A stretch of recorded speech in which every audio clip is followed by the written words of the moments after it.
Senator Rick Scott from Florida just literally asked Pete Hegseth, why do you want to do this? And everybody laughed. It's been that kind of a day, man. I got to tell you, Pete Hegseth, I loved Pete Hegseth before this confirmation hearing. I really love. I got a man crush. If we were bros, what do they call bromance? That's what it's called. I owe bromance on Pete Hegseth because the guy's just phenomenal. He's handling the questions well. He's handling the idiocy well. And I'm going to be honest with you. We're watching it live, and I'm going to bring you some of the clips from some of the things we missed. But I want to go to it. I want to go to it live here in just a minute because guess who just stepped up to the plate? Elizabeth Warren. So going back to January 2013, you told a Fox News interviewer that women in the military simply couldn't measure up to men in the military, saying that allowing women to serve in combat roles would force the military to lower the bar. You picked up on that same theme in 2015, making remarks on Fox News, referring to women in combat as, quote, it would erode standards. June 2024, you said on Ben Shapiro's podcast, quote, women shouldn't be in combat at all.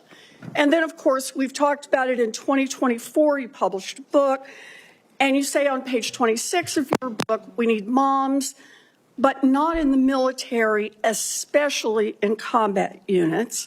Page 48 of your book, you claim that women should not be in combat roles. Man, he's going to sell a lot of books after this. Men are distracted by women. And then 10 weeks ago, you appeared on the Sean Ryan show and said, I'm straight up just saying we should not have women in combat roles. Now, I presume you recall making all these statements?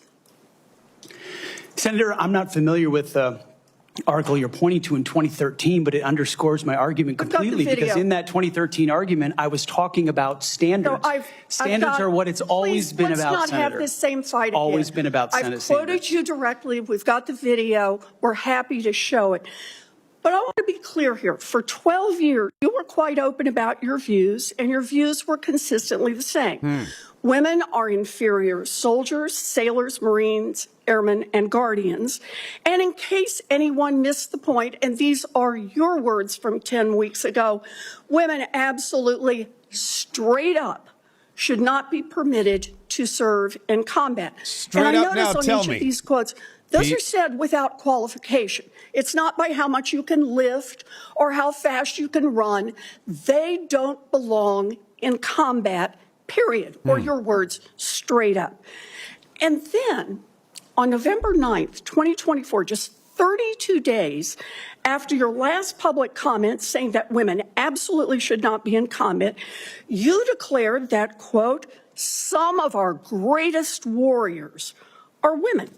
And you support having them serve in combat. Now, that is a very, very big about face in a very, very short period of time. So help me understand, Mr. Hegseth, what extraordinary event happened in that 32-day period that made you change the core values you had expressed for the preceding 12 years? Man, she's so condescending. Senator, again, I very much appreciate you bringing up my comments from 2013 because for me, this issue has always been about standards. And unfortunately, because of some of the people that have been in political power for the last 4 years, priorities other than standards, lethality, and meritocracy have driven decision-making. I'm quoting you from Why the would podcast. she ask a question that she doesn't want an answer to? Women shouldn't be in combat at all. Where is the reference to standards that they should be there if they can carry, if they can run? I don't see that at all, Mr. Hegseth. What I see is that there's a 32-day period in which you suddenly have another description about your views of women in the military. And I just want to know, what changed in the 32 days that the song you sang is not the song you come in here today to sing? Senator, the concerns I have and the concerns that many have had, especially in ground combat units, is that in pursuit Here, she's going to cut him off right here. Percentages or quotas, standards have been changed. Here she goes. And that makes the combat more difficult. Let me make a suggestion about what happened in that 32 days. She's not interested in any of the answers. You got a nomination from President Trump. Oh, now, look at that. I've heard of deathbed conversions, but this is the first time I've heard of a nomination conversion.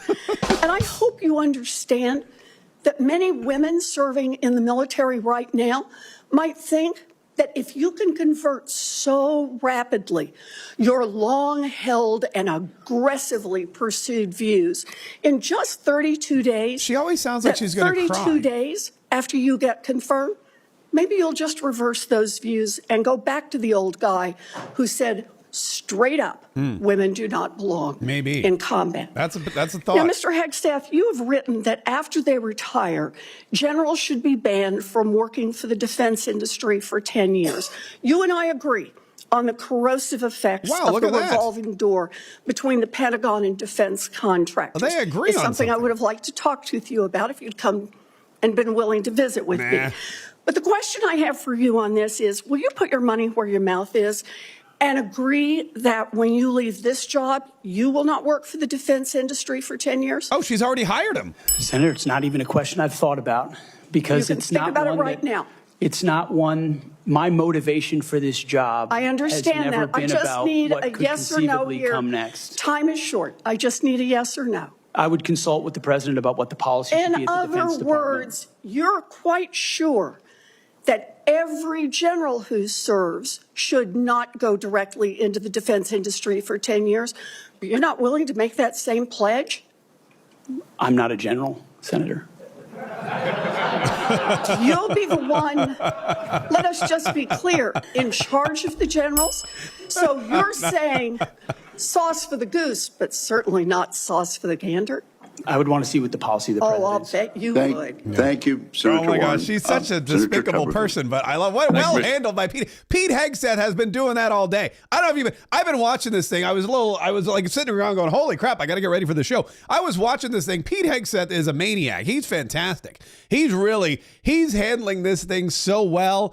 And I have to I want to jump right. I did want to talk a little bit about Jimmy Kimmel crying, but maybe we'll hold off. Maybe we'll hold off on Jimmy Kimmel crying for just a little bit because we got to cover this Pete Hegseth stuff. Pete Hegseth. Oh, Tommy Tuberville's talking. Do we want to hear Tommy Tuberville? All right, maybe we'll do a little Tommy Tuberville. That sounded dirty. That sounded dirtier than I meant it to. We'll do a little Tommy T, and then we'll come. Let me just bring it back up here for you. Here's Tommy Tuberville. Let's hear what he had because he's going to have, I imagine, some good stuff to say as well. Congratulations on your nomination.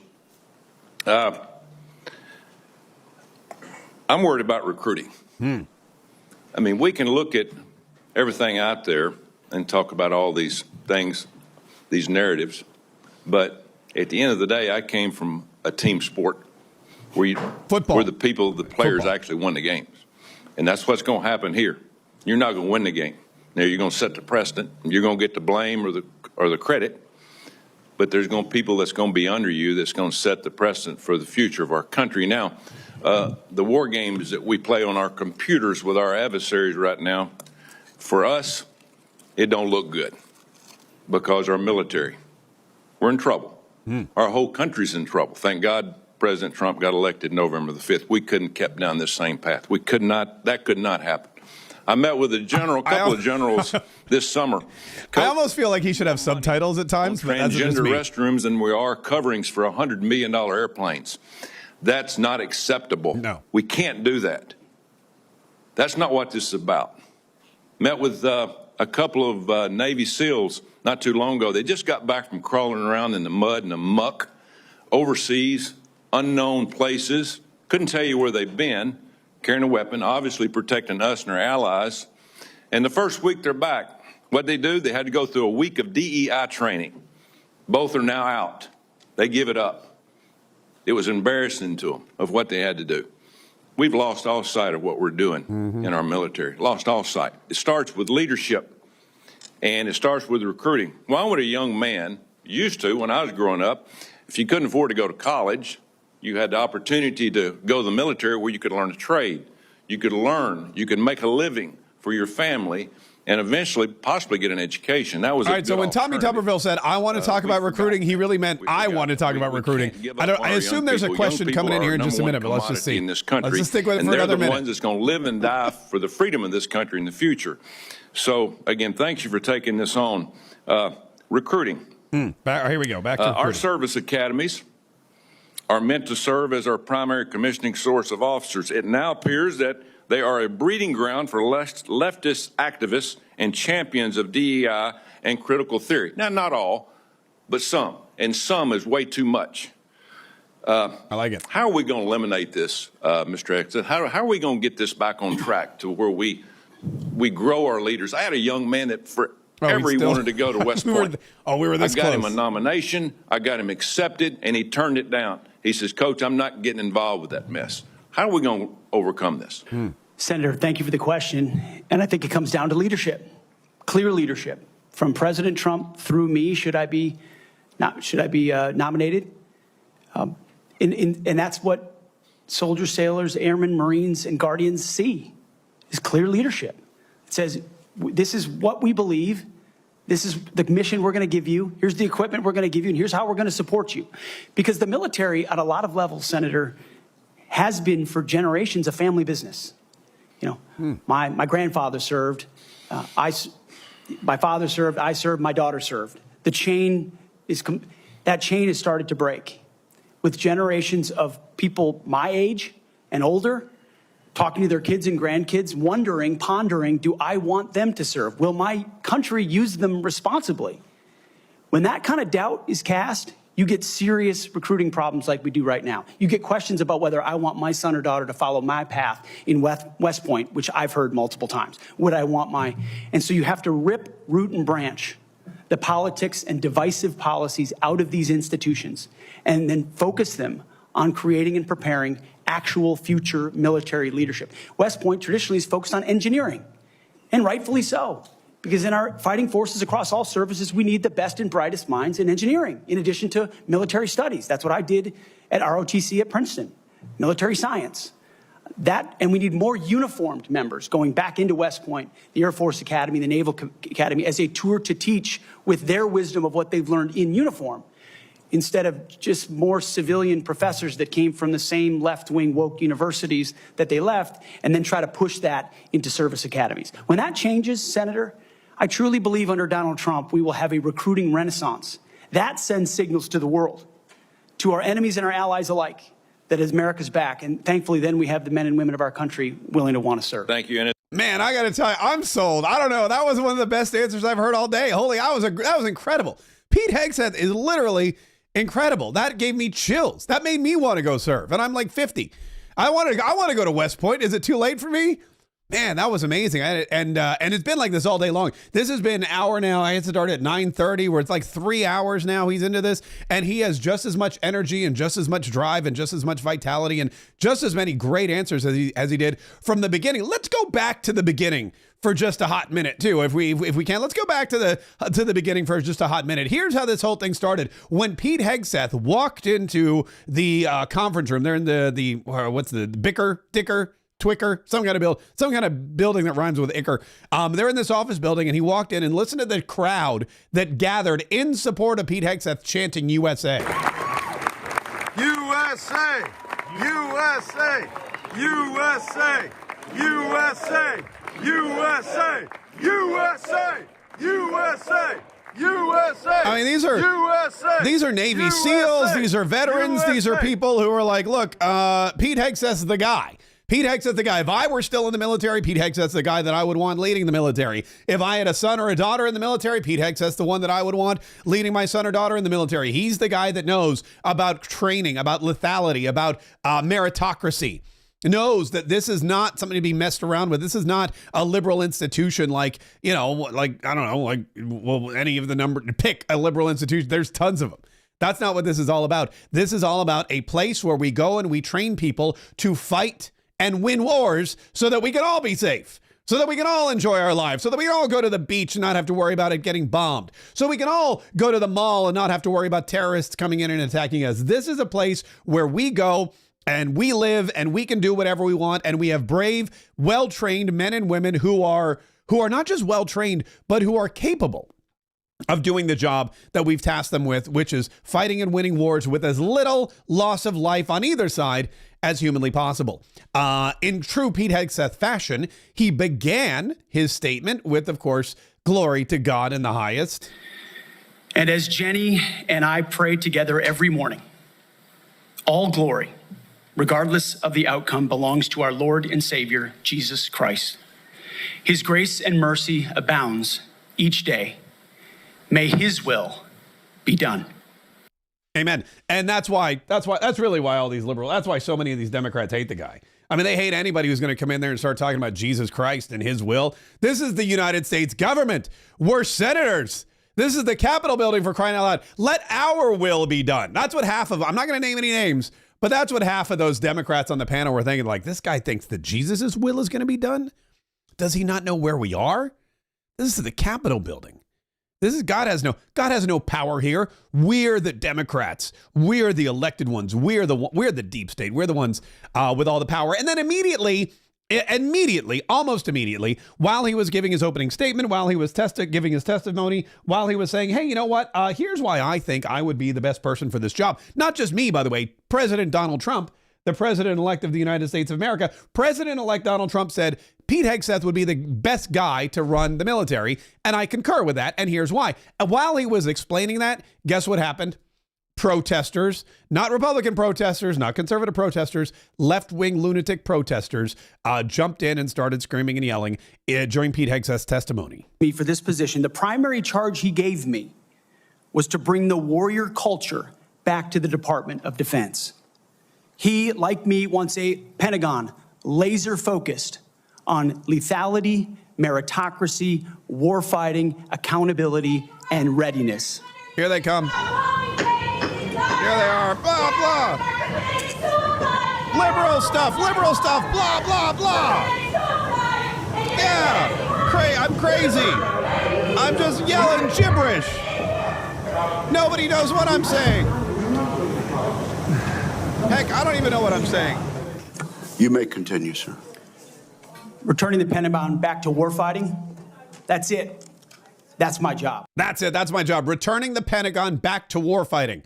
What's your job? Returning the Pentagon back to warfighting. What's your job? Returning the Pentagon back to warfighting, sir. I mean, it's really simple, and it's really easy to understand, and it's really commonsensical. And that's why the Democrats hate it. The Democrats don't like Pete Hegseth because he's all about warfighting. He's all about preparing our troops for warfighting. He's all about cutting out all the other BS that has nothing to do with warfighting. And oh yeah, he loves Jesus. He loves warfighting. He hates DEI. He loves Jesus. He's the most anti-Democrat person that's ever sat in front of that committee. And that's why the Democrats hate him. One of them, Senator Reid, who I guess is the minority, what do you call it? The ranking member, pardon me. Senator Reid, who's the ranking member. This is one of my favorite comments of the day. He was talking to me. He's the guy that leads it off. So first you have the chairman who says Pete Hegseth is great. Here's why I think so, and laid out like a long 15-minute spiel about why Pete Hegseth was great. Then you had the ranking member who came in and said, I respect your service, but you're a horrible person. I respect your military service, but you're god-awful. And if we put you in charge of the military, oh, Lord, help us. Although he doesn't believe in, they would never say, Lord, help us, because they believe they're the ultimate authority. And so he's sitting there and he's talking, and he asks Pete Hegseth a question, which I had to watch it 3 times. I wanted to make sure I didn't miss it. Listen to this. Being briefed by a JAG officer. Well, by the way, would you explain what a JAG off is? Okay. This is why I love our country.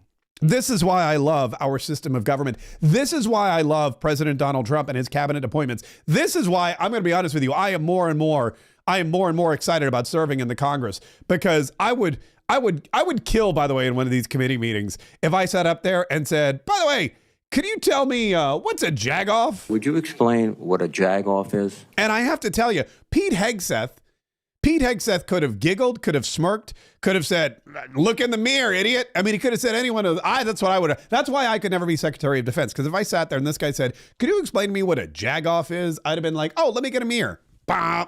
But he didn't say that. He gave probably the best answer anyone could give to that question. Being briefed by a JAG officer. Well, by the way, would you explain what a jag-off is? I don't think I need to, sir, Why not? because the men and women watching understand. Well, perhaps some of my colleagues don't understand. It would be a JAG officer who puts his or her own priorities in front of the warfighters. Their promotions, their medals, in front of having the backs of those who are making the tough calls on the front lines. Thank you, Senator Reid. Interesting. Interesting how you gave a really fantastic answer to my totally condescending question. That is interesting that you walked into my trap and right through my trap, and I'm the one that actually got caught in my trap. And instead of you looking like a big fool, I'm the one that looks like a big fool. That is interesting, Mr. Hegseth. I asked you, what is a jag-off? And at first you said, I don't think I need to answer it. And I said, sure you do. And then you gave me a very clear, comprehensive, and understandable answer that made people realize, oh, yeah, I know exactly what that is. And now I look like a tool, and unfortunately I'm out of time. That is very interesting, said Senator Reid. Would you explain what a jag-off is? Excuse me. I'm sorry, that just tickles me. I may be too immature for Congress, which is why I should be there for sure, because we need to lighten the place up. Tom Cotton from Arkansas, who is a longtime senator and longtime proponent of President Donald Trump and a longtime member of the Senate Armed Forces Committee. He asked a question, which I think was not even really a question, but Tom, because here's how this thing works. I know you guys know how this works. When you have a committee meeting like this, there's an even number of Democrats and an even number of Republicans, and they go back and forth, and everybody gets their time, and they go Republican, Democrat, Republican, Democrat. So Pete Hegseth will spend like 5 minutes sparring with a Democrat, listening to them say stupid stuff. And then a Republican will come in and say, hey, Pete Hegseth, isn't it true that you're amazing? Isn't it true that you're great? And wouldn't you like this opportunity to talk about how amazing and great you are? So then Pete Hegseth does that. And then they go back to somebody like Elizabeth Warren or Mazie Hirono, who then goes, you're a horrible person. Let's not forget that. So anyway, so Tom Cotton got in and said, hey, I just want to give you the opportunity to say something that's pretty cool. Oh, wait a minute. Markwayne Mullin. Let's listen in live to Markwayne Mullin as he talks to Pete Hegseth about something. Confirmation process that evaluates his nomination solely on the substance and merits.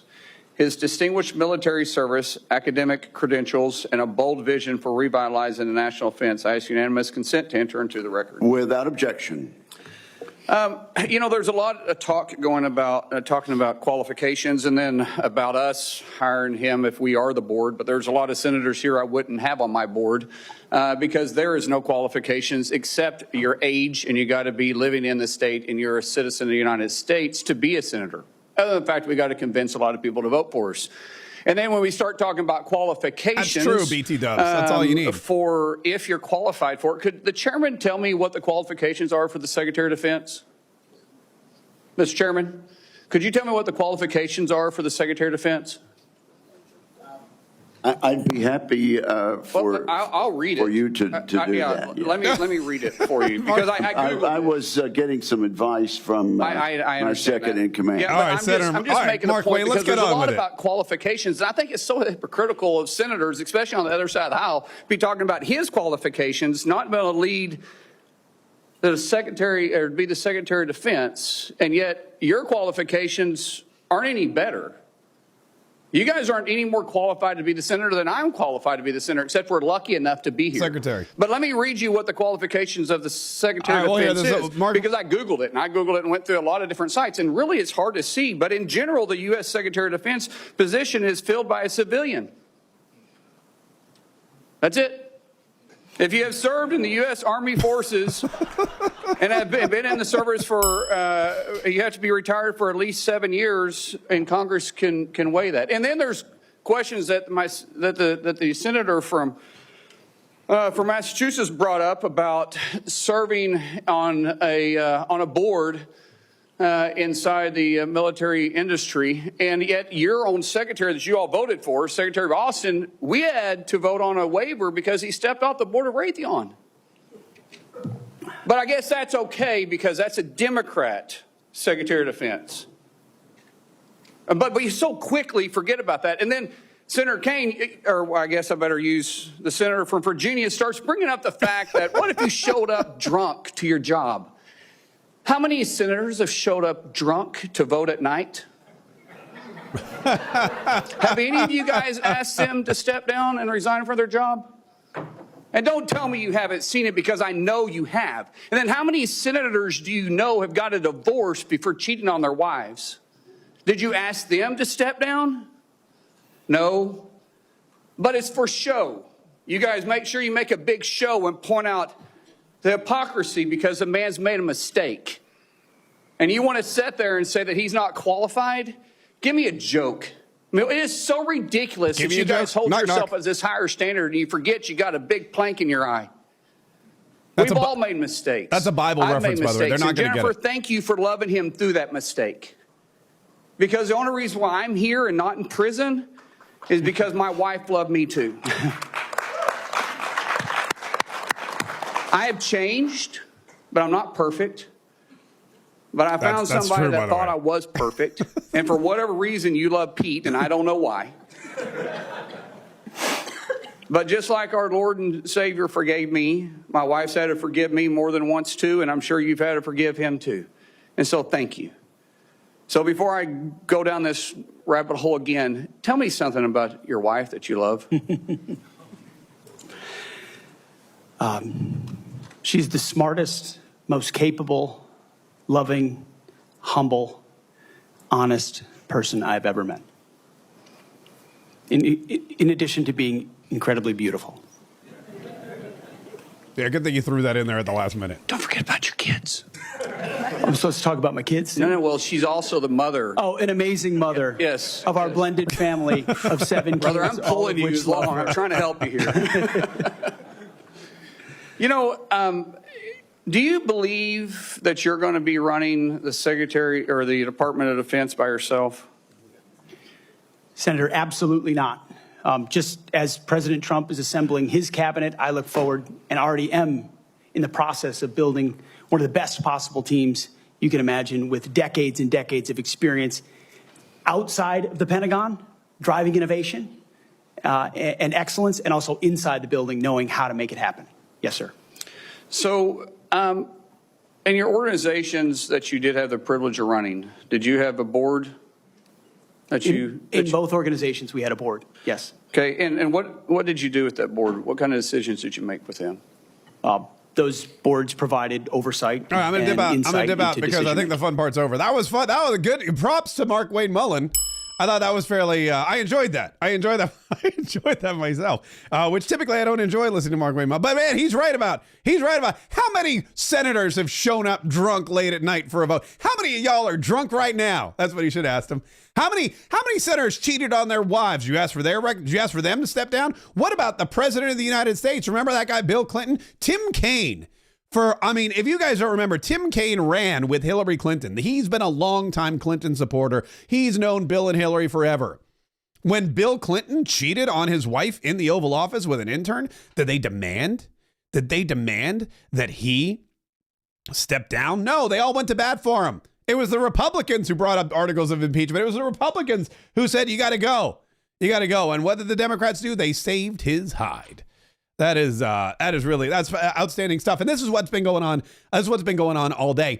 Let's get back to Tom Cotton, because like I said, Tom Cotton gave Pete Hegseth an opportunity to talk about a couple of things that were brought up. One of them was the protesters. One of them was, the supporters. And one of them was his support for Israel. Big audience here. Many of them seem to be patriotic supporters of you, Mr. Hegseth. Some of them seem to be liberal critics of you.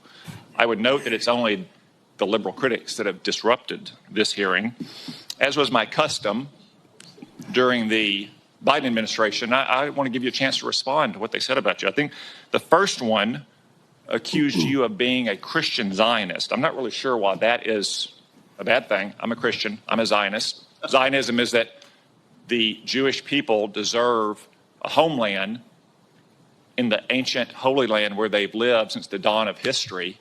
Do you consider yourself a Christian Zionist? Senator, I'm a Christian, and I robustly support the state of Israel and its existential defense, and the way America comes alongside them as a great Thank ally. you. Because another protester, and I think this one was a member of Code Pink, which, by the way, is a Chinese Communist front group these days, said that you support Israel's war in Gaza.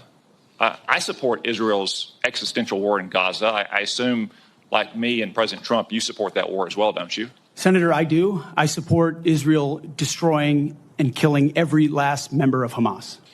And I think I support that as well. I support, if it's a terrorist organization, we should probably root them out. And if we have a strong military that can do it, then do it. If Israel can do it, then Israel should do it. I mean, Israel has the fundamental right to defend itself. Israel has the fundamental right to make choices that will benefit its citizens and keep their citizens safe. And what Israel does with their military is, if it benefits us as well, great. If they're killing terrorists, fine. If they're killing civilians, totally different story. But they're not. They're killing terrorists. Do civilians die? Yes. Why? Because the terrorists put them in front of the weapons.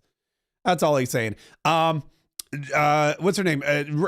Senator Shaheen was one of the first females on the panel to discuss things with Pete Hegseth. And as you know, Pete Hegseth has made some strong comments about women in the military. And she wanted him to answer for those comments, because how dare he say women should not be in combat positions? Mr. Hegseth, do you know what percentage of our military is comprised of women?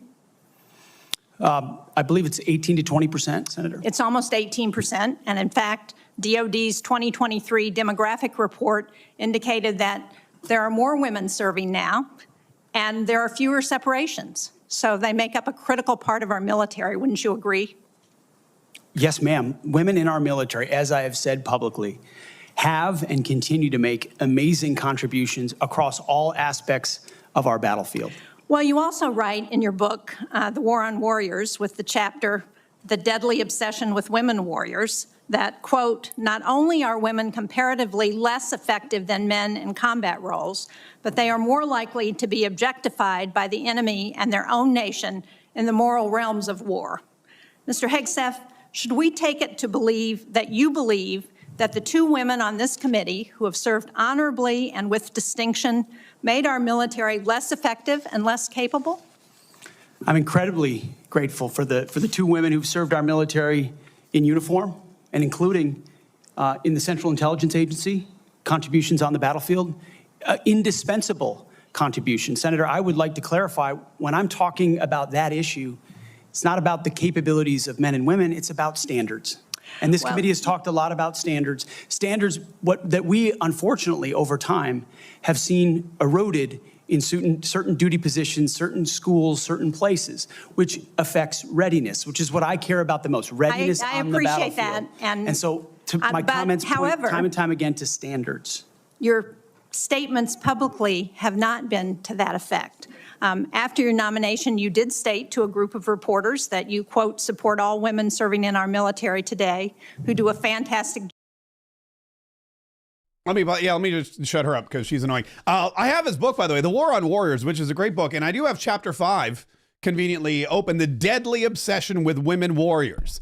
And by the way, deadly is in parentheses there, which is kind of cool. And he talks a little bit about, he starts off talking about Maverick, which was the biggest movie of 2022. Steven Spielberg gushed that it saved Hollywood's ass after COVID restrictions had driven Americans to stay home and stream old favorites. He probably thought its success was based on simple nostalgia. But what was it about Top Gun Maverick that sent people streaming back to theaters? I'll give you a hint. It wasn't just a spectacle. It was something deeper. It was the fact that this was a story about how Americans, brave men, normal men, and heroism were all good things. It was a breath of fresh air. And then he goes on to talk about all the ways that that women have entered the military and why they're there, and how when it comes to the fighting force, it is definitely something that has become problematic. Consider women in combat, he writes, and the way it's completely common in modern stories, whereas it was quite rare in old ones. There was and then he goes into Cleopatra. Hold on. There's a part here I wanted to get to. Oh yeah. In the modern world, the nations that utilize women in combat the most are usually totalitarian nations. Often children and teenagers are also freely utilized in combat situations. It is hard to congratulate the progressive instinct of the North Koreans, the Viet Cong, the Nazis, the Ugandans, or the Soviets when these nations were also throwing adolescent boys into combat roles due to a lack of available fighting men. Around the world, women are usually used in combat roles by tyrants and warlords, the same warlords who use child soldiers. And it goes on. It's a really well-written book. It's really informative. And I have to be honest with you, I think it's well researched as well, with because the left is determined to make their gender-neutral future a reality, they've redefined, this is important, the goals of success in the military. They don't care how many battles we lose as long as our dead are diverse. It's a powerful statement. We can see this in how the woke PR machine has spun stories of female service. In the post-9/11 wars, there are 3 female names that history remembers. First, Jessica Lynch, the specialist who was taken hostage, the victim. Horrible things happened to her, and she was still, contrary to her wishes, turned into a hero by the military PR machine looking for a first. Her unit did not fire a round at the enemy. Second, Lindy England. And then the third one, of course, was Brigadier General Janice Karpinski. Anyway, I don't want to just read Pete Hegseth's book because we got other things to talk about. But if you do check it out, if you do have a chance to check it out, I would take a look at it. And I would definitely read the chapter 5 about the deadly obsession with women. Kristen Gillibrand from New York read that chapter and listened to some podcasts and was not at all a fan of Pete Hegseth. Listen to what she said when she had the chance to interrogate him. Please explain specifically, because you will be in charge of 3 million personnel. It is a big job. And when you make these public statements, and I get you were not Secretary of Defense then, I get you were on TV, I get you were helping veterans, I get it was a different job. But most recently, you said this in November of 2024, knowing full well you might have been named as Secretary of Defense. So please explain these types of statements, because they're brutal and they're mean and they disrespect men and women who are willing to die for this country. I mean, because they're brutal. They're mean. Please tell us about your comments about the military, because they're brutal and they're mean. Has this woman never seen Full Metal Jacket? Does she not know about Gunnery Sergeant Hartman? I'm not going to quote him because I can't, because it's a family show, but come on. Google Gunnery Sergeant Hartman from Full Metal Jacket. Watch that 4-minute scene, which is brilliant in my humble opinion, and then tell me that Pete Hegseth's comments about the military are mean. If you can't take a mean comment from a Fox News contributor about women in the military, if you can't listen to a podcast without getting totally triggered, you have no right. You have no reason to be defending our country with a weapon on a battlefield. Kristen Gillibrand's response, her emotional response to Pete Hegseth literally proves that Pete Hegseth is right about females' role in combat. Please explain specifically, because you will be in charge of 3 million personnel. It is a big job. And when you make these public statements, and I get you were not Secretary of Defense then, I get you were on TV, I get you were helping veterans, I get it was a different job. But most recently, you said this in November of 2024, knowing full well you might have been named as Secretary of Defense. So please explain these types of statements, because they're brutal and they're mean and they disrespect men and women who are willing to die for this country. The first word and last words out of your sewers will be searched. You understand that, maggots? Wait, do you maggots understand that? Oh, that's such a great... Only 2 things come from Texas. Steers. Again, I'm not going to quote it because it's a family show, but man, that is just... It's mean. Kristen Gillibrand thinks that Pete Hegseth is too mean to be the Secretary of Defense. It's interesting. Senator Blumenthal, who, by the way, I thought was dead. And that's not a joke. That, as Joe Biden would say, no joke. I didn't know Senator Blumenthal was still around. What is wrong with the people from Connecticut? All those people in the Northeast, are there no other people from Connecticut qualified enough to be senator? You got to go back to 78-year-old Botox-riddled Senator Blumenthal. That's the guy that you send there? The guy with the toupee and so much hair dye that it's got to be creating a cloud over Hartford. It's wild to me. Senator Blumenthal, I did not know this guy was still being sent back to Congress by the folks of Connecticut. But man, it says a lot about the folks of Connecticut. He wasn't as disgusted by Pete Hegseth's comments because, look, he's 78. He knows. The older you are, the less disgusted you are about his comments about women in the military. I mean, 78 years old, you understand the military and how it used to be run when it was the deadliest force in the world. You understand all that. But what he's really worried about is the money.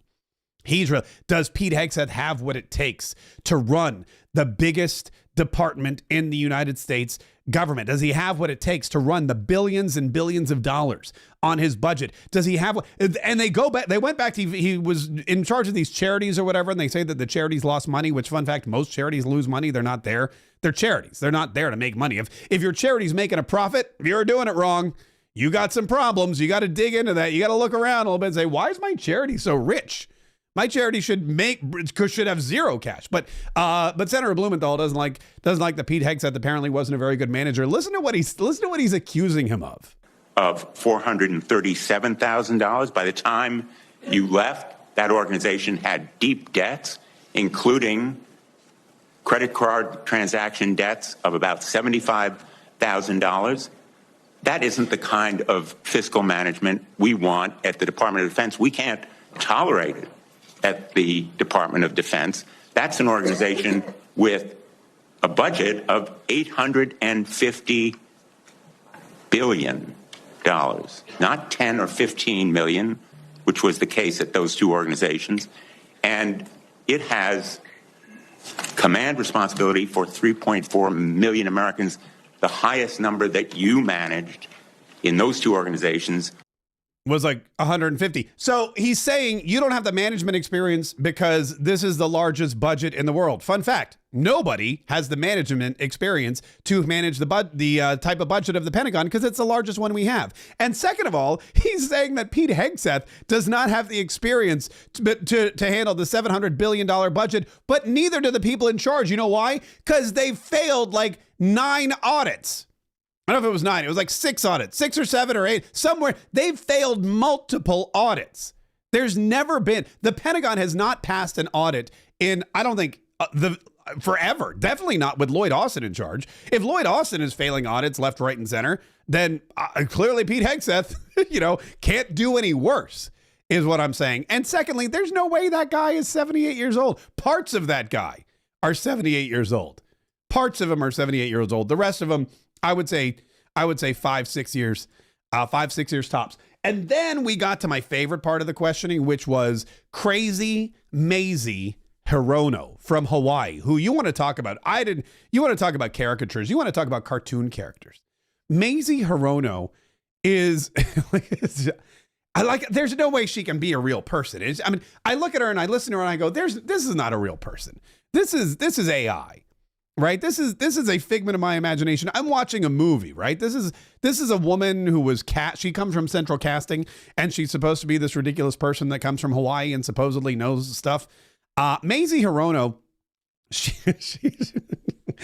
she launched into her questioning about Pete Hegseth and she of course hates Donald Trump. I mean, she hates all Republicans, but she definitely hates Donald Trump the most. And so she wants to know, will Pete Hegseth just blindly follow the orders given to him by President Donald Trump? If President Donald Trump gives him an order rather and says, I want you to do this terrible thing. I want you to do that terrible thing. I want you to shoot people in the legs in Lafayette Park. I want you to invade the border and start killing illegal immigrants that are pouring across the Rio Grande. If he gives you an order like that, will you follow it? Listen to this question that she asked him.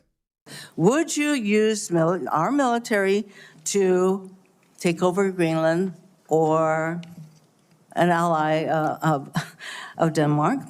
Would you use our military to take over Greenland or an ally of Denmark? Now, Greenland is the property of Denmark. It's a colony of Denmark. It's not necessarily, I mean, I guess they're an ally of Denmark too, but she's basically saying, if President Trump ordered you to invade Greenland, would you do it? Here's what he said. Senator, one of the things that President Trump is so good at is never strategically tipping his hand. And so I would never in this public forum give one way or another direct what orders the president would give me in any context. That sounds to me that you would contemplate carrying out such an order to basically invade Greenland and take over the Panama Canal. Both of those, by the way, sound like amazing ideas. I don't know if she's trying to say it as a bad thing or a good thing. Greenland, by the way, that would be the shortest invasion ever. That'd be the shortest invasion ever. I mean, it'd be like, do you remember how easy it was to liberate Kuwait back in the day? It'd be easier than that. If you just showed up with maybe one Navy ship Maybe one aircraft carrier pulls up outside of Greenland and you said, hello, Greenlandic people. We're here to invade you and take you over. They'd be like, great, come on in. We'll have some lutefisk and we'll talk about it. I don't know, lutefisk is more like a Swedish thing. But anyway, I mean, it would be the easiest invasion ever. No shots would be fired. In fact, Donald Trump has basically taken over Greenland already. The prime minister has already said, you know what, we might as well. It's better than beats being Denmark.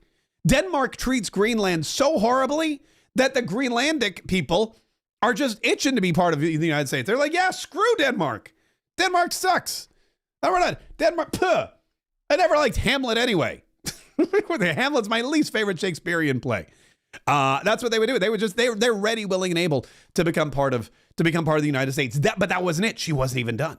Then she started talking about these bogus reports about Pete Hegseth showing up drunk at work. This is what Mark Wayne Mullen was referring to moments ago. By enforcing the Uniform Code of Military Justice, UCMJ, in addition to the sexual assault allegations, and by the way, the answer to my second question should have been yes. I have read multiple reports of your regularly being drunk at work, including by people who worked with you at Fox News. Do you know that being drunk at work is prohibited for service members under the UCMJ? By the way, speaking of being drunk at work, does somebody not sound like she's slurring her words a little bit? Did you know that being drunk at work is prohibited by the UCMJ? I feel like somebody's had some pina coladas. I feel like someone was missing her homeland and she's like, make me a pina colada before I go in there. It's cold. It's cold. These DC winters are frigidly cold. I need to remember what it was like back in Honolulu. Please make me some pina coladas before I go in there and accuse Pete Hegseth of showing up to work drunk. Senator, those yes are or no? Multiple false anonymous reports peddled by NBC News know that run directly contradictory to the dozens of men and women at Fox News Channel who I work with I'm not who came hearing on the the answer to my record question. and said they in your never opening statement, Mr. Hegseth, you commit to holding leaders accountable at all levels. That includes you, of course. Yeah, I don't hear answers to my question. That's her big thing. She keeps going, Chairman, I don't hear answers to my questions. There's no way. He's not answering my question. Chairman, make him answer the question. Senator, I've always been personally pro-life. I know President Trump has as well, and we will review all policies, but our standard is whatever the president wants on this particular issue. With my advice, I will take a look at. If the president tells you that this common sense policy will not be maintained, you will not enable our service members to seek reproductive care. So I don't believe the federal government I'm not hearing answers to my questions, Mr. Chairman. I'm not hearing answers. There's 1.5 million people in Hawaii. That's something like that. 1.5. I don't know. Let's just say 1.5 million people in Hawaii. They get 2 senators. And this is one of them. 1.5 million. That's the best. Mazie Hirono is 1.5 million divided by 2 is 750,000. Someone check my math on that. Carry the one. Yeah. Out of 750,000 people, this is the best they could come up with. Mazie Hirono. It makes me, and again, look, I'm glad I'm here for it because it entertains me. These hearings, and I know that there's going to be a bunch of them today. There's going to be a bunch of them tomorrow. There's going to be a bunch of them on Friday. There's going to be a bunch of them after the inauguration. These are going to go on for a while, but this one, I have to say, they're really setting the bar high. I can't imagine any of the other ones are going to be this interesting. Maybe RFK Jr.'s might get interesting because, you know, the thing about RFK Jr.'s confirmation hearing, the reason that'll be interesting is because the Democrats hate RFK Jr. because he's Donald Trump's pick for the Health and Human Services Director. But there's a lot of Republicans who don't like RFK Jr. because he's a Kennedy. And the Kennedys have been Democrats. And a lot of people remember Edward Kennedy and Teddy Kennedy. Same person, by the way. Edward and Teddy, same person. They remember that guy. And they're not big fans of the Kennedys and they're not big fans of the Democrats. So that will be an interesting one. But I think, like I said, because it's Donald Trump's pick, he'll sail through pretty closely, pretty quickly. Now, there were, of course, as I said before, Democrats and Republicans, and the Democrats admonish him, and then the Republicans say, you're a great guy. And Dan Sullivan, Senator Sullivan got up and asked him about the Secretary of the Navy creating electric boats. Here's what Pete Hegseth said. I'm sorry. He asked him about DE&I, and then they talked about electric boats or tanks or one of those. Hegseth, if your Secretary of the Navy ends up focusing on climate change more than shipbuilding and lethality, will you commit to me to fire him? My Secretary of the Navy, should I be confirmed, sir, will not be focused on climate change. in the Navy. Just like the Secretary of the Air Force won't be focused on LG-powered fighter jets, or the Secretary of the Army will not be focused on electric-powered tanks. Let me ask, We're going to be focused on lethality and defeating our enemy. And I appreciate that. Yeah, we all appreciate it. We don't want electric-powered tanks. We don't want LG-powered jets. We don't want any of that stuff. We want stuff that's going to work. We want stuff that we're going to be able to fight with. We want stuff that's going to kill people quickly so that we can keep ourselves safe. One of the other questions that he was asked was by, I want to say it was it Senator Kramer? I don't remember. Senator Kramer asked him about some of the attacks that Elizabeth Warren has made on his religious symbolism tattooed on his body. Inauguration of Joe Biden because of a tattoo, a Christian tattoo. Can you elaborate just a little bit on what is this very offensive, extremist, racist tattoo that you have? It's a tattoo I have right here, Senator. It's called the Jerusalem Cross. It's a historic Christian symbol. In fact, interestingly, recently I attended briefly the memorial ceremony of former President Jimmy Carter on the floor of our National Cathedral. On the front page of his program was the very same Jerusalem Cross. It is a Christian religious symbol. And when the events happened before preceding the Biden inauguration, I was a part of the mobilization to defend that inauguration as someone who'd been a proud supporter of Donald Trump, but also a member of the military, had orders to come to Washington, D.C. to guard that inauguration. And at the last minute, those orders were revoked. I'd never had orders revoked before. I'd been on orders to a lot of places to do a lot of difficult and dangerous things. They were revoked, and I was not told why. Later, when I wrote my book, I was able to get information. It was because I had been identified. Someone who'd served in Iraq, in Afghanistan, in Guantanamo Bay, holding a riot shield outside the White House. I'd been identified as an extremist, as someone unworthy of guarding the inauguration of an incoming American president. And if that's happening to me, Senator, how many other men and women, how many other patriots, how many other people of conscience? We haven't even talked about COVID and the tens of thousands of service members who were kicked out because of an experimental vaccine. In President Trump's Defense Department, they will be apologized to, they will be reinstituted with pay and rank. Things like focusing on extremism, Senator, have created a climate inside our ranks that feel political when it hasn't ever been political. Those are the types of things that are going to change. And Senator Sullivan, you mentioned that study. After a whole study was held, extremism working group study, 100 extremists were identified in the ranks of 3 million. And most of those were gang-related. So it was a made-up boogeyman to begin with. I mean, I'm telling you, who knew? I watched Fox and Friends sometimes, not often, not when Kilmeade was on. I'm just kidding.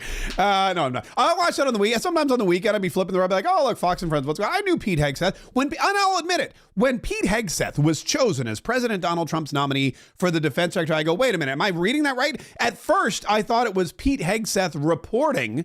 I was on Fox, I was like, Pete Hegseth's reporting about the Secretary of Defense. Oh, no, wait.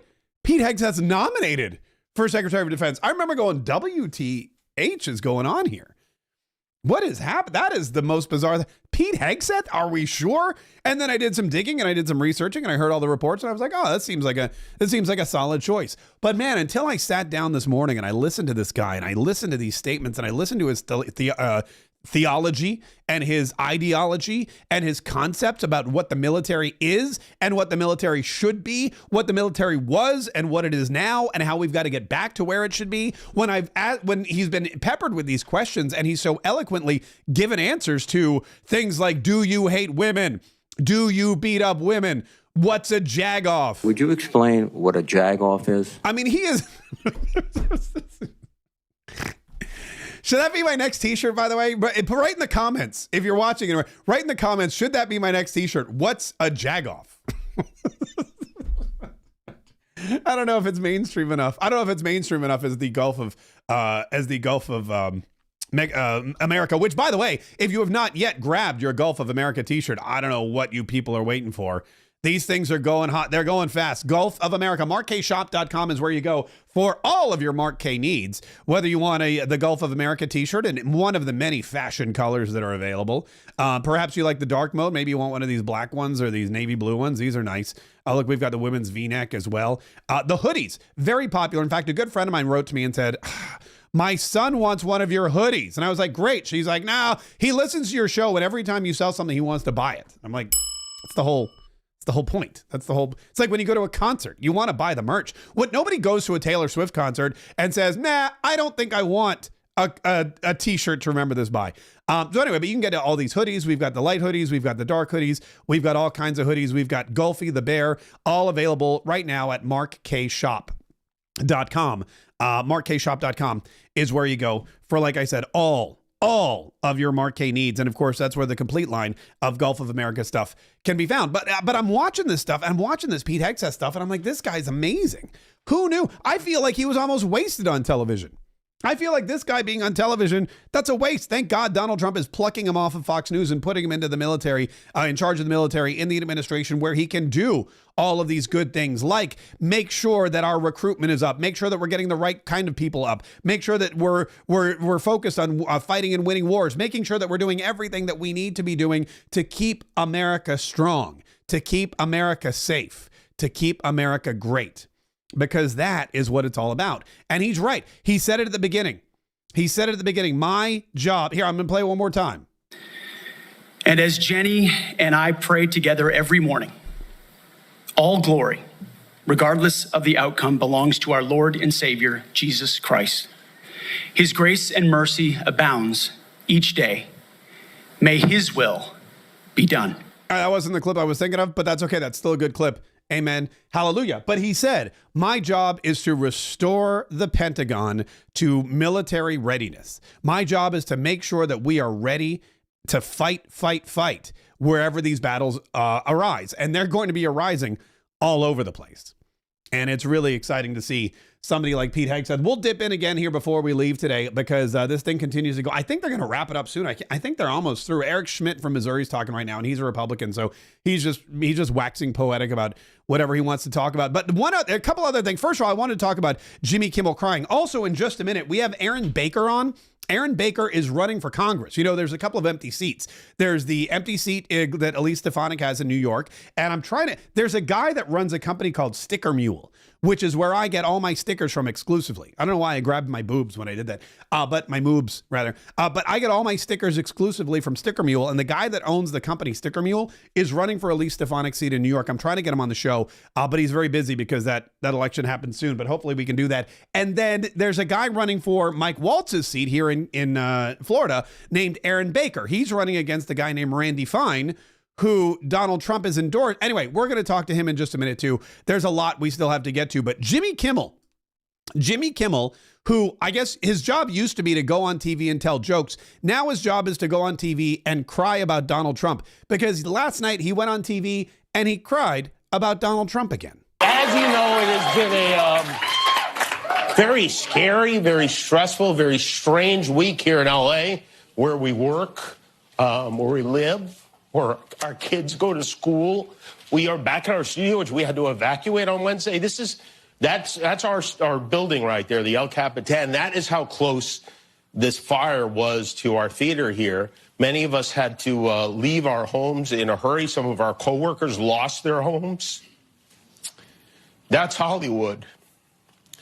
It's been terrible. It's been terrible. Everyone who lives in this city knows someone, most of us, multiple people, families, friends, colleagues, neighbors whose houses burned down.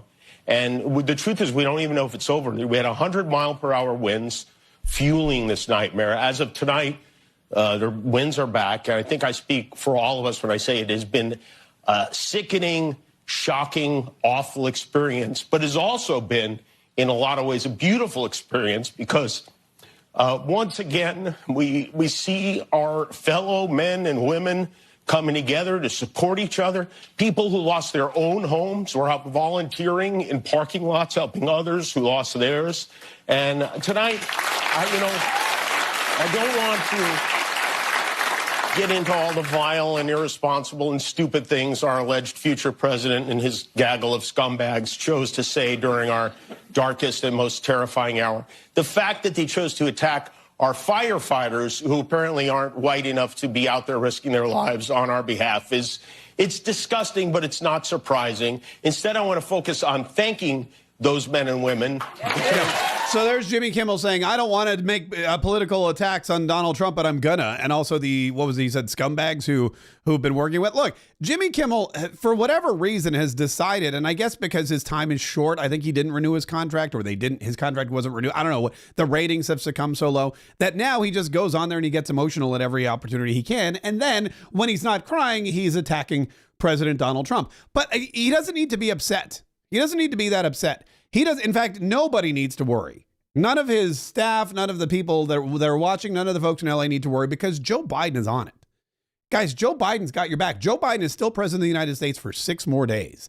And Joe Biden is going to do everything he can do in those 6 days to help mitigate the crisis that the people in California are facing. In fact, Joe Biden is going to give every single person who lost their home $770.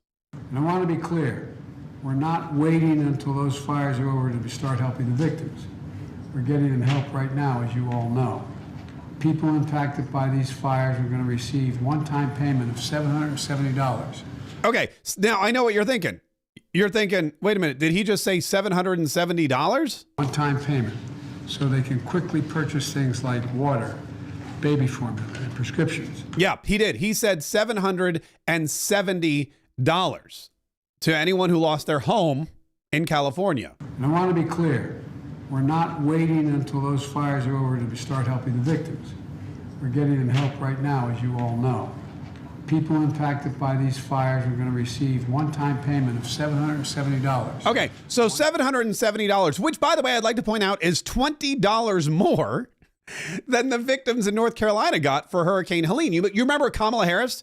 Kamala Harris went to North Carolina. She made a big deal of it. And she was like, I'm going to give you guys help. Listen to what I got for y'all. And the federal relief and assistance that we have been providing has included FEMA providing $750 for folks who need immediate needs being met.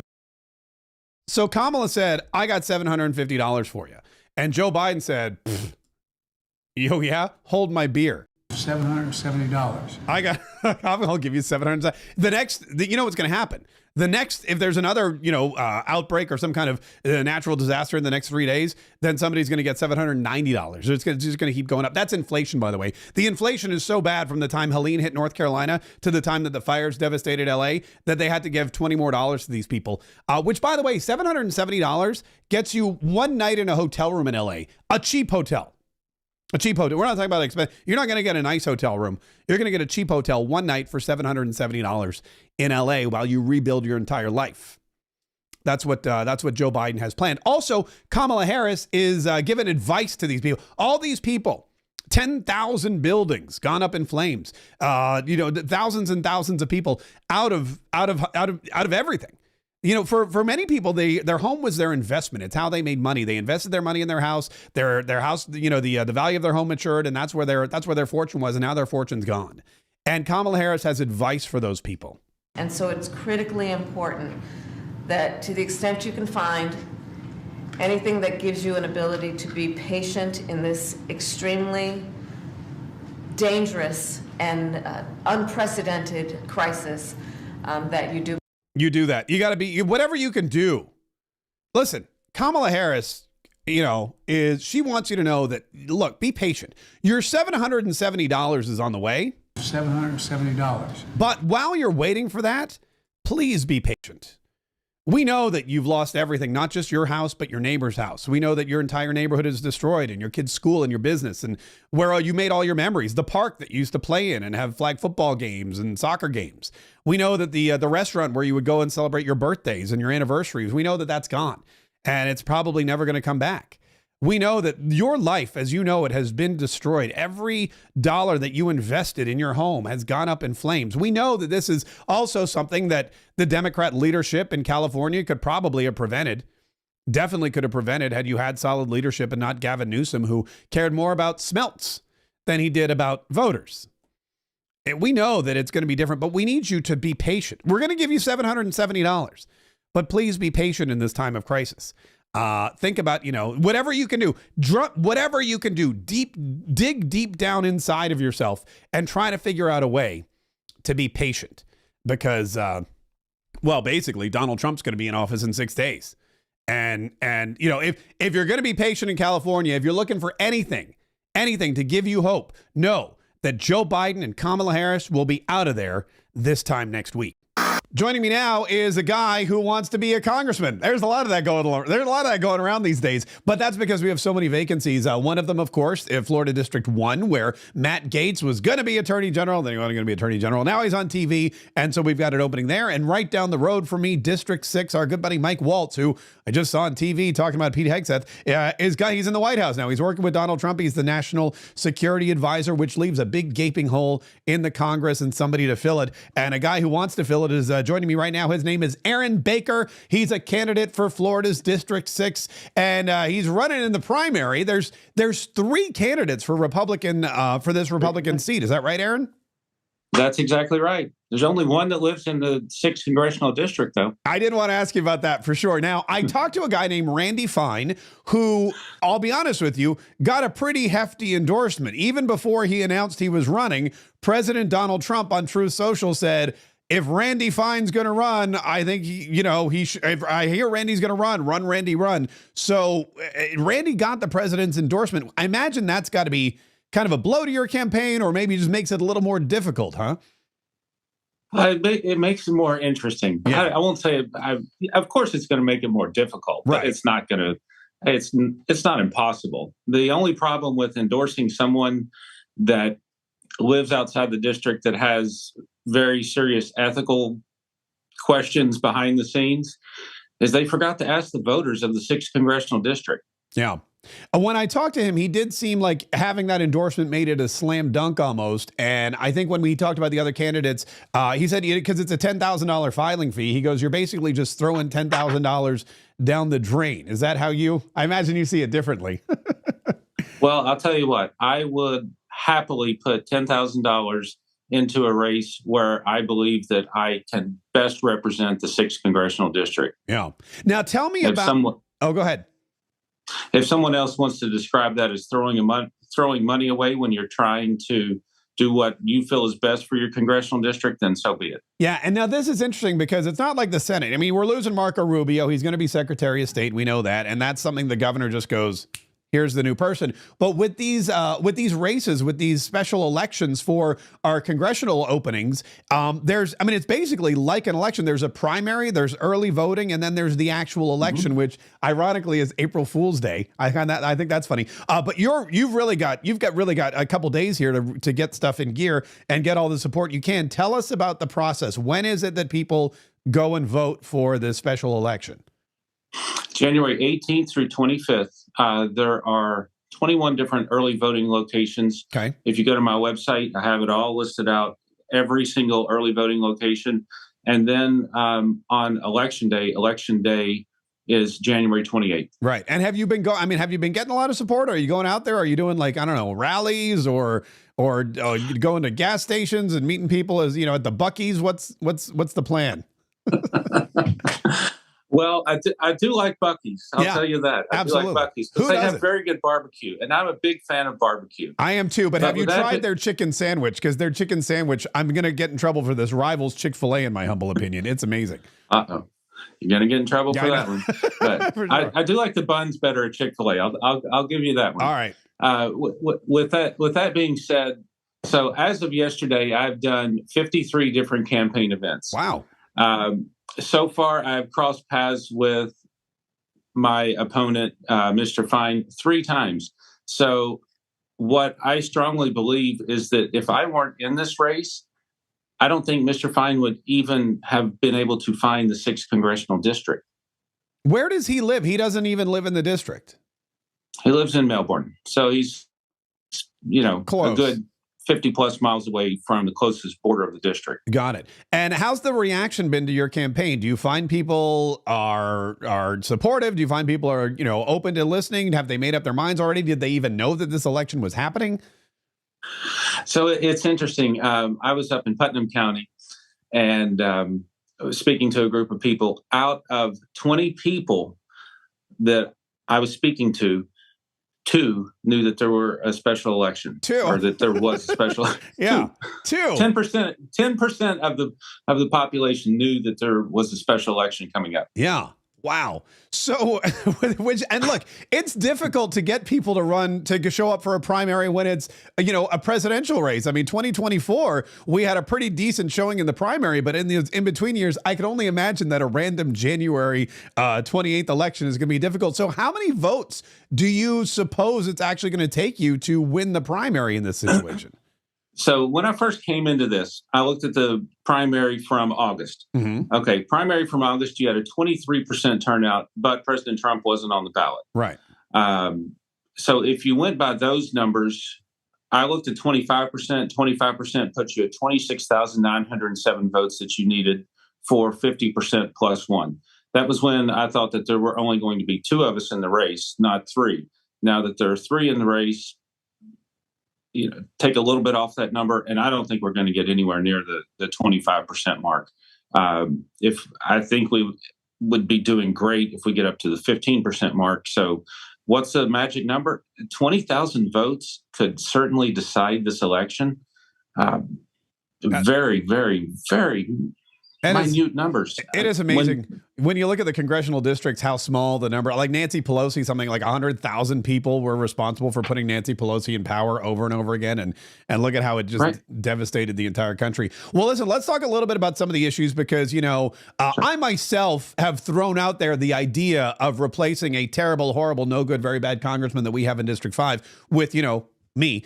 And people always ask me these questions. So I want to throw some at you. First of all, let's start with, thank you very much. Go for it. This isn't about me yet. It's about you. Your election comes first. Let me ask you about Mike Johnson, because that's the first thing people always ask me. They go, would you have voted for Mike Johnson in this election? Now, if you do go to Congress, you will have skated through that vote. But next time around in 2 years, there's going to be a speaker vote as well. Would you have supported Mike Johnson this go around?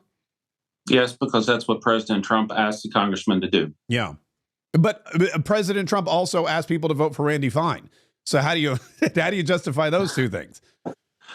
Well, fortunately, I believe that President Trump knows Mike Johnson because you can see he spent quite a bit of time with Mike Johnson. Yeah. I have it on pretty decent authority that if you put a palm tree and Randy Fine both in Mar-a-Lago next to each other, President Trump couldn't tell you which is which. So you don't think that Donald Trump, legitimately endorsed Randy Fine, or you think that somebody...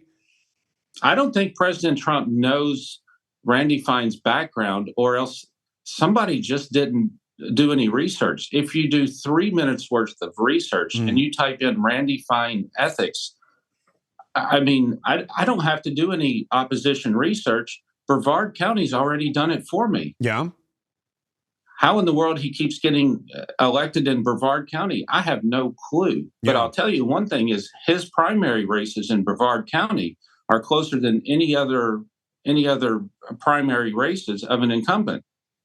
Interesting. So there's something going on behind the scenes there. And when I look at my fundraising and I'm getting checks and donations from Brevard County, which is not even in the 6th district, right, then I know that there's something very strange going on behind the scenes. Like, why did I just get a $2,000 donation from someone that lives in Brevard County? And I get checks and I'm like, okay, why did I just get a $1,000 check from someone that lives in Brevard County?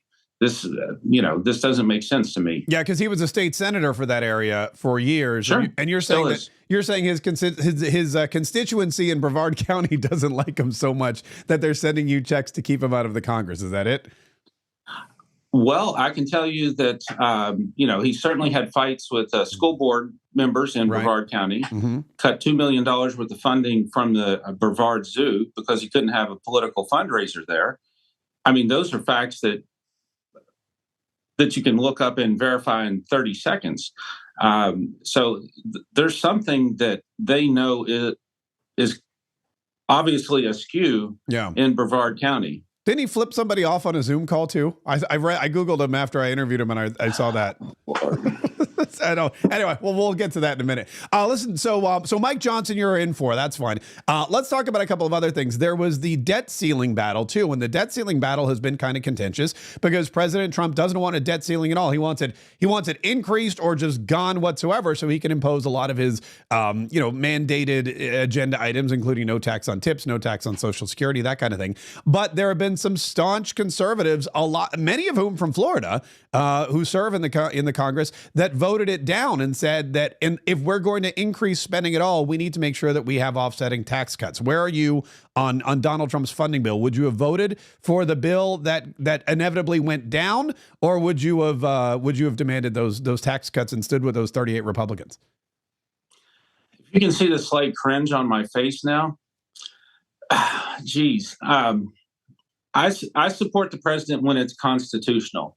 The debt ceiling is one of those extremely tricky things. I hate to say I would have stood with the 38 Republicans and not wanted to raise the debt ceiling. We have to preserve the next generation coming down the pipeline.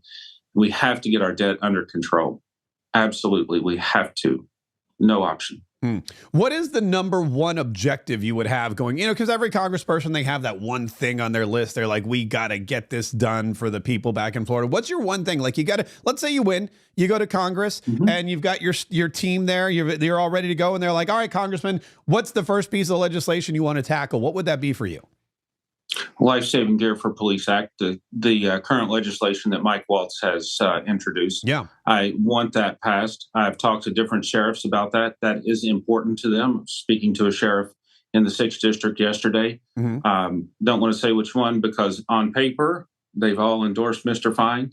But some of the behind-the-scenes conversations get interesting. That is the number one thing that I would really want to continue.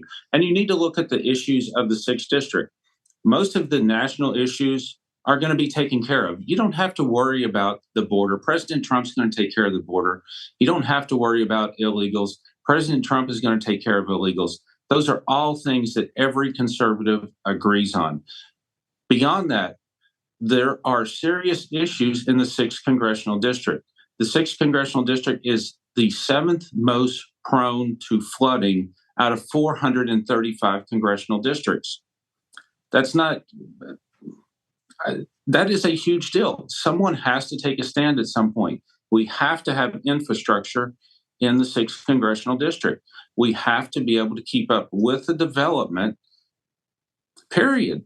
Yesterday, I was driving up 441, which is on my side of the district where I live, and the roads have to be improved. There are so many 2-lane roads that need to be 4-lane roads. How do you do that? You do that through infrastructure. You do that through the federal government providing funds for the state and local government to be able to complete these infrastructure projects. The one thing that I will tell you is when you go to all these different meetings, when you sit down and you meet with all these different people, when you go to the county council meetings, you learn what the people want. And what do the people want? The number one concern I hear is infrastructure, flooding, infrastructure. That's it. I mean, you have to listen to the people. And like I said, I believe that if I were not in this race, Mr. Fine would never, other than on his way to Tallahassee or flying over on his way to Washington, I don't believe that he would ever be in this district. One thing that I want to ask you about, because, the 6th District, for those people that has national significance, it was the district where Ron DeSantis served as a congressman before he went off to become governor. It was, as we said, he was replaced by Mike Waltz, who now works side by side with President Trump as national security advisor. And whoever takes the seat next, I mean, it's a very respectable and very respected position. But one of the things that Ron DeSantis, when he was a congressman, I interviewed him because he introduced, along with Ted Cruz, a bill for an amendment rather for term limits in Congress. Do you feel that term limits are something that are important? Is that something that you would pursue? Is this something where you're like, hey, I could go to Congress forever? Or is it, what is that you got there? Let me read that. And you didn't even give me a fair warning. Okay. Sorry about that. I have signed the term limit pledge, but there is a difference between signing the term limit pledge for me, because I wrote on here, furthermore, I pledge to limit myself to 3 terms. So if you look at the one that Mr. Fine has, it does not say that. When I signed this pledge, they told me that no one had made that distinction since Newt Gingrich was in Congress. So I believe in term limits 100%. Wait a minute. So you signed a term limit pledge. What does the term limit pledge say without you signing it? Just I pledged. What does it say? Read it to me because I haven't seen that yet. Okay. It says, I pledge as a member of Congress, I will co-sponsor and vote for U.S. term limit amendments for, of 3 House terms and 2 Senate terms and no longer limit. Okay. The line under that says, this is not a pledge to self-limit. Got it. Well, the other thing is, too, that what a lot of people don't realize is that the people voting in the House of Representatives and the Senate on term limits grandfathered themselves in.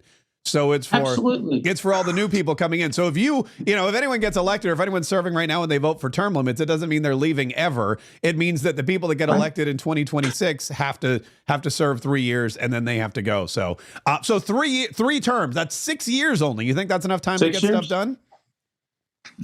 Absolutely. I mean, first of all, if you keep the same staff that Congressman Walz has, which only one of the 2 candidates have agreed to do, me, then you're going to hit the ground running. I guess you got their votes.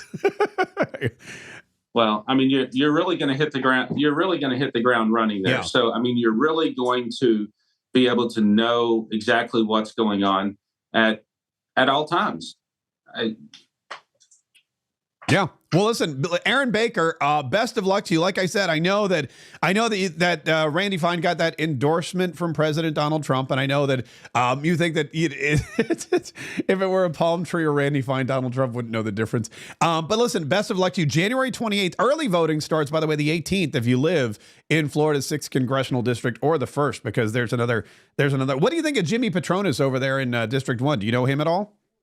I do not personally know him. I have talked to one of his staffers at an event that we were both at. Okay. But I don't personally know him. All right. Do you have any more events scheduled between now and Election Day, I assume? Well, if you look at my website, I mean, every day it's 3 or 4 events. Yeah. I mean, it's absolutely amazing. After I leave here, I'm driving up to Putnam County to do a radio interview with a pastor. And then I'm doing, what am I doing after that? St. Johns County. Yeah. And then I'll be back. Then I'm going to head back home, and I'm doing actually, probably need my head examined for this one, but the League of Women Voters. Oh, that's fantastic. We love the League of Women Voters. Stop by a Buc-ee's on the way, too, because I guarantee you're going to meet a lot of voters at the Buc-ee's for sure. Aaron Baker, your website, by the way, is Aaron, AARON, the number 4, FL6.com. Is that right? That's it? That's it. All right, good. Hey, good luck to you, man. Nice meeting you, Aaron. Aaron Baker for Florida. It's very District nice to meet you, Mark. I appreciate it. Oh, absolutely. This was fun. Yeah. By the way, we're going to dip back into the hearings here for just a second because Elisa Slotkin from Michigan is there's more breaking news. By the way, Donald Trump announced something that's breaking news. But first, I want to dip back in here for Senator, just a minute. I was speaking about and particular JAG officers I've had to deal with in my military. Are you going to They're talking about the JAG off again? Are you, as Secretary of Defense, going to get involved in the implementation of the U.S. Military Code of Justice? Senator, ultimately, it will be a big part of my job to evaluate decisions vis-a-vis the Uniform Code of Military Justice. Yes. Have you seen fairly. Is CQ Brown on your list in the Warrior boards to be removed from his position? Senator, every single senior officer will be reviewed based on meritocracy, standards, lethality, and commitment to lawful orders they will be given. Thank you, Senator Slotkin. I now recognize Senator Shaheen for a unanimous consent request. Thank you, Mr. Chairman. I have a request from a former general who served 35 years, Dennis Leitch, who most recently was commander of the 94th Regional Readiness Command at Fort Devens, Mass., who has asked that his letter opposing Mr. Hegseth's nomination be entered into the record. Is there objection? Without objection, it will be entered. I object. I object. present a host of letters and op-eds. Here's a whole bunch of letters from former co-workers at Vets for Freedom and Concerned Vets for America, as well as Fox News Channel. I also have letters and op-eds from many veterans and Iraqis and Afghanis who were helped by Mr. Hegseth. I see your letter, and I raise you a multitude of letters to introduce. I love this. These letters and op-eds. Letters and letters and letters. Without objection, is so ordered. Okay. Senator Sheehy, you've been very patient. Oh. I guess this is the last Thank you, one. Mr. Chairman. Entering a support letter in for Mr. Hegseth, submitted by nearly 90 former soldiers who served with Pete in combat. I would like to submit a statement from 86 of them who support his nomination. Although they come from different units and ranks, the signatories commend Mr. Hegseth for his selfless leadership, love of his soldiers, and commitment to our country. Two items. Sorry, one item. I ask unanimous consent to enter this. Without objection, it will be entered. Okay. Thank you, Mr. Chairman. Pete, I'm actually going to ask you questions because I want to hear your answer. How many genders are there? Tough one. Senator, there are two genders. I know that well. I'm a she-he, so I'm on board. What is the diameter of the rifle round fired out of an M4A1 rifle? That's a 5.56. How many push-ups can you do? I did 5 sets of 47 this morning. 5 sets of 47. What do you think that's a lot. What do you think our most important strategic base is in the Pacific? In the Pacific, Guam is pretty strategically significant. How many rounds of 5.56 can you fit into the magazine of an M4 rifle? Depends on the magazine, but standard issue is 30. Senator. I just assume these are right. And what size round does the M9 Beretta standard issue sidearm for the military fire? A 9mm. That one I knew. That one I knew for sure. What kind of batteries do you put in your night vision goggle? Duracell. Oh, plug. So right there, you're representing qualifications that show you understand what the warfighter deals with every single day on the battlefield.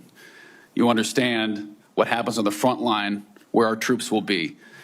And what happens, unfortunately, in this country is decisions made in rooms like this, bad decisions, end up in dead 17, 18, 19-year-old Americans. And those Americans rarely come from families that sit in rooms like this. They come from lower, middle-income families who sometimes the military is their only way out.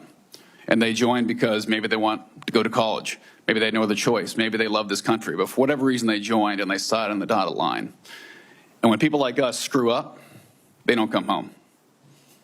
And that's the one thing that I care about. As you remember when I shut the door, when you came with your entourage, Senator Coleman, I've known for a long time, and you and I sat together, asked you one question. You remember what that question was? Are you going to have the backs of the war fighters? Exactly. What is going to be your number one priority? And I don't care, frankly, what all these letters and articles say. I've been a part of a smear campaign too. I get it. I care that you're going to have one thing in mind when you sit in that chair in that 5-sided building. And you told me what that was. So with that, you have my support. I'm sorry you have to go through a process like this, but it is one of the most important jobs in the world. We got to make sure you're ready for it. I thank you for your answers. I got one final question that's very important to me. This is more of a technical question. What's a JAGOV? Oh, sorry. To fix the Army in this country is a 1 or 2 year problem. We can make bullets, we can make rifles. To fix the Air Force might be a 5-year problem. To fix our Navy is a decades-long pursuit. How are you going to fix our national? You don't have all the power. We're not China. Unfortunately, you can't snap your fingers. But how are you going to lead an initiative within the DoD to reinvigorate our national shipbuilding industry so we are able to compete with China? Because freedom of navigation is critical to our economy and the global economy. It's going to be a very important task for you to complete. It's a critical question, Senator, and that's why I'm grateful that President Trump has said definitively to me and publicly that shipbuilding will be one of his absolute top priorities of this administration. So a lot of it does go into pulling things up into the OSD's office, Secretary of Defense's office, to shine a spotlight on it, to make sure the bureaucracy doesn't strangle important initiatives that need to happen. We need to reinvigorate our defense industrial base in this country to include our shipbuilding capacity. Some of it is on the east, some of it's on the west, some of it's on the Great Lakes. The workforce problems that our shipyards are facing are significant, and there's been a big investment from this committee, I know, in a lot of those places because of the shortfalls, manpower issues, everything else. We also see adversaries that have been able to innovate themselves in ways that their shipbuilding capacity is, I won't reveal it at this hearing, multitudes and multitudes beyond our capabilities. So it needs to be a rapid investment, a rapid fielding, and then we need to incentivize outside entities to fill the gap. We talk a lot about UAVs. UAVs are very important, but there's also a future of UUVs, unmanned underwater vehicles, that will be a part of amplifying the impact of our Navy. Water drones. This administration has allowed our number of ships to drop below 300. It sets a projection of 340 or 350, but doesn't create the capacity to actually address it. And so if we're going to defend our interests, our allies, and put America first, we're going to have to be able to project power. That it means shipbuilding. It means historic investments in our defense industrial base there. And then also driving innovation and cost savings in ways that only business leaders inside the Pentagon can do. When I'd add, I don't think any board in the world would have hired Steve Jobs or Elon Musk or Mark Zuckerberg when they founded their companies either. So this country was founded by young people who had a great vision. Thank you for being willing to serve your country again. And thanks for coming here today. I yield back, Chairman. Thank you, Senator Sheehy. All right. You yield back. I want to bring up one last thing. This is a little piece of breaking news that happened right before the show. Donald Trump posted this on Truth Social, which is where he breaks all of the news. Look at this. For far too long. Let me start over. For far too long, we have relied on taxing our great people using the Internal Revenue Service, IRS. Through soft and pathetically weak trade agreements, the American economy has delivered growth and prosperity to the world while taxing ourselves. It is time for that to change. I am today announcing that I will create the External Revenue Service to collect our tariffs, duties, and all revenue that come from foreign sources.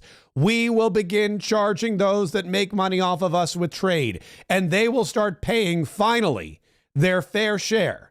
January 20th, 2025 will be the birth date of the External Revenue Service. Make America great again. Amen. Hallelujah. I am so excited for January 20th. I can't even wait. They just adjourned. They're done. Confirmation for hearing for Pete Hegseth has just wrapped up. Senator Sheehy was the last one there. So they're moving on. Now would be a great time for you to visit markkaysshop.com so you can grab your official Gulf of America hoodie. Gulf of America hoodie. Don't forget there's a coupon code right at the top for Trump World, 15% off if you use coupon code Trump World to purchase any of your Mark Kaye Show gear. And that includes not just the Gulf of America hoodies and t-shirts, but that includes all of our stuff, all the great stuff we have at the shop, including, but not limited to, Brighter Future Collection gear from Donald Trump, Kayetriot official t-shirts and sweatshirts. If you want the MAGA King, we've still got some of that, and the Mark Kaye Saves the Republic collection, as well as our Mark Kaye Signature collection. Any and all things. Load up your cart, use Trump World for 15% off. Congratulations to Pete Hegseth. I believe he did a phenomenal job.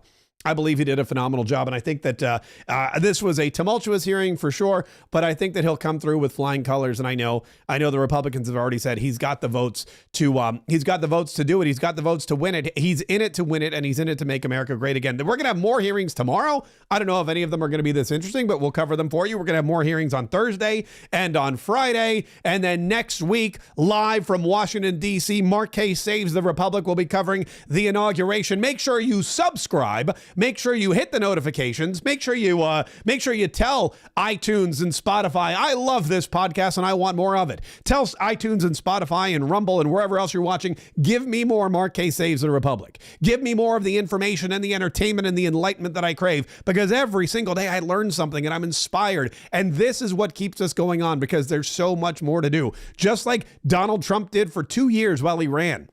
Just like Pete Hegseth just did for 5 hours while he was getting confirmed. Just like every single patriot and Kayetriot who wants to help this country is going to have to do, we are going to have to continue to fight so that we can save the Republic. What a fun show today. Thanks to Aaron Baker for the interview. Thanks to Pete Hegseth again. Thanks to you guys. Don't forget, markkaysshop.com is where you go for your Gulf of America gear. markkaysshop.com. Go there now. I'll see you tomorrow.